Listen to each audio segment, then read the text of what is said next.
Hi നമസ്കാരം, ഞാൻ Rakesh M G ടിപ്സിലേക്ക് എല്ലാവർക്കും സ്വാഗതം. എല്ലാവരും സുഖമായിട്ടിരിക്കുന്നു വിശ്വസിക്കുന്നു.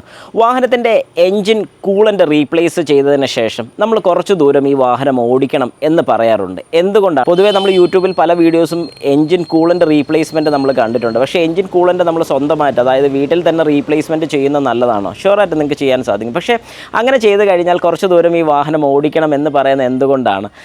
വളരെ കൃത്യമായിട്ട് പറഞ്ഞു കഴിഞ്ഞാൽ നമ്മുടെ വാഹനത്തിൻ്റെ കൂളൻ്റ് സിസ്റ്റം, അല്ലെങ്കിൽ ഈ പറയുന്ന ഒരു റേഡിയേറ്ററിൽ നിന്നാണ്, റേഡിയേറ്ററിന് തൊട്ട് താഴെ ഒരു ഡ്രെയിൻ ഹോസ് അല്ലെങ്കിൽ ഡ്രെയിൻ പ്ലഗ് കാണും. ആ ഡ്രെയിൻ പ്ലഗ് അഴിച്ച് വിട്ട് കഴിഞ്ഞാൽ ഈ കൂളൻ്റ് മുഴുവൻ പോകും. ചില വാഹനത്തിന് ഡ്രെയിൻ പ്ലഗ് കാണത്തില്ല, അതിൻ്റെ ഹോസ് ഊരിയാണ് ഫുള്ള് കൂളൻ്റ് നമ്മൾ കളയുന്നത്.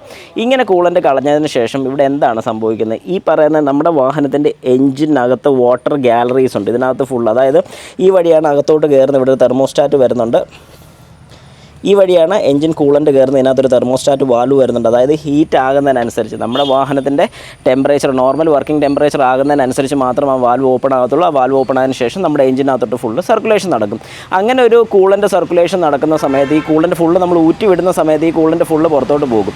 അങ്ങനെ കൂളൻ്റ് പുറത്തോട്ട് പോയി കഴിഞ്ഞാൽ അവിടെ എയർ ഗ്യാപ്പുകളുണ്ടാകും. അതായത് എൻജിൻ്റെ വാട്ടർ ഗാലറീസിനകത്തെല്ലാം ചെറിയ എയർ ഗ്യാപ്പ് ഉണ്ടാകും. അങ്ങനെ എയർ ഗ്യാപ്പ് വന്നിട്ടുണ്ടെന്നുണ്ടെങ്കിൽ സംഭവിക്കുന്നത് എന്താണ്?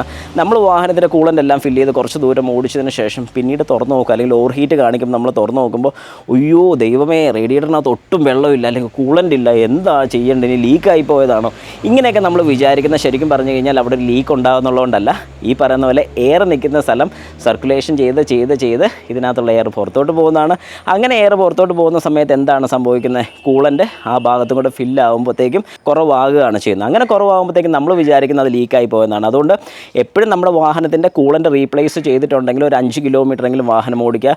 ഡീസൽ വാഹനമൊക്കെ ആണെങ്കിൽ 10 കിലോമീറ്റർ ഓടിച്ചാലും കുഴപ്പമില്ല. അത്രയും ദൂരം ഓടിച്ചതിന് ശേഷം തിരിച്ച് വന്ന് തണുത്തതിന് ശേഷം റേഡിയേറ്ററിൻ്റെ ടാങ്ക് അല്ലെങ്കിൽ ക്യാപ്പ് തുറന്ന് നോക്കി, ഡീസൽ വാഹനമാണെങ്കിൽ ഡീഗ്യാസറിൻ്റെയൊക്കെ ടാങ്ക് തുറന്ന് നോക്കി അതിനകത്ത് എത്രത്തോളം കൂളൻ്റ് കുറവുണ്ടോ അത്രയും കൂടെ കൂളൻ്റ് ഫില്ല് ചെയ്തോണം. പെട്രോൾ വാഹനമാണല്ലോ ഡീസൽ വാഹനമാണല്ലോ, ഈ പറഞ്ഞ പ്രിൻസിപ്പിൾ സെയിം തന്നെയാണ്. തുറന്ന് നോക്കി കുറവുള്ളത് നമ്മൾ തിരിച്ച് ഫില്ല് ചെയ്തതിന് ശേഷം പിന്നെ വാഹനം നിങ്ങൾക്ക് ധൈര്യമായിട്ട് ഓടിക്കാം.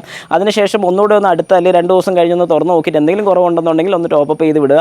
കുറവോ കാര്യങ്ങളൊന്നും കാണിക്കാനുള്ള ചാൻസസ് ഇല്ല. ഇനി അഥവാ കുറവ് കാണിക്കുന്നുണ്ടെങ്കിൽ ഉറപ്പായിട്ട് ലീക്കോ കാര്യങ്ങളൊക്കെ വരും. അതുകൊണ്ട് കൂളൻ്റ് മാറിക്കഴിഞ്ഞാൽ കുറച്ച് ദൂരം ഉറപ്പായി നിങ്ങളുടെ വാഹനം ഓടിച്ചിരിക്കണം. അല്ലാത്ത പക്ഷം വാഹനത്തിൻ്റെ എൻജിനൊക്കെ പണി വരാനുള്ള സാധ്യത വളരെ കൂടുതലാണ്. കാരണം കൂളൻ്റ് ഇല്ലാതെ വാഹനം ഓടിക്കഴിയുമ്പോഴത്തേക്കും ഓവർ ഹീറ്റ് കാണിക്കും. ഓവർ ഹീറ്റ് കണ്ടിട്ട് പിന്നെയും ഓടിച്ചു കഴിഞ്ഞാൽ അതിലും വലിയ പണി ഉണ്ടാകാനുള്ള ചാൻസസ് കൂടുതലാണ്.